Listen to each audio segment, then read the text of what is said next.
Hi there, my name is Timothy J. Gunderman, and this is my industry professional presentation for PSP 1206. I've done my presentation on H.R. Giger.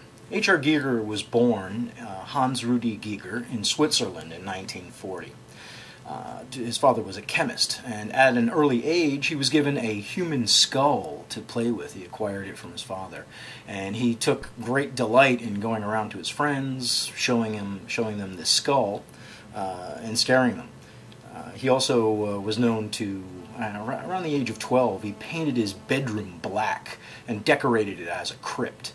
And then he entertained his friends in this crypt as the crypt keeper. Very, very interesting childhood. I don't know. I'm industrial designer. I learned that, and furniture also, and so, and then, yeah, that was very normal. It came like that.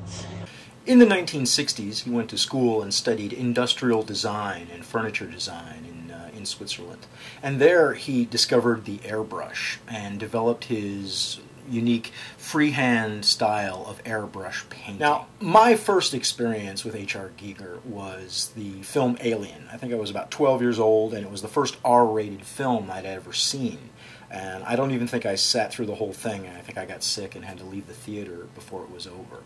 But then I went back and started looking at copies of Fantastic Films magazine and Famous Monsters magazine, and started finding the paintings for the creature design in this film, and I just fell in love with it.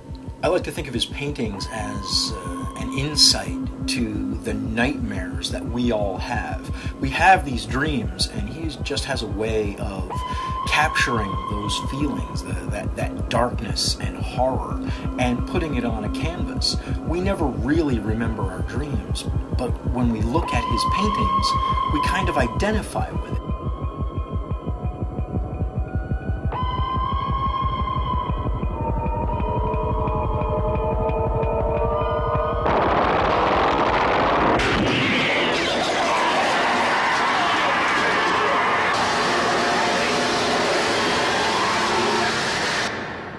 Okay, let's have a puppy and a kitty. Yeah, I have to take a little break when you're looking at his artwork. It's that powerful. He opened his own museum in Gers, Switzerland. It's in the French part of Switzerland, in an old medieval castle.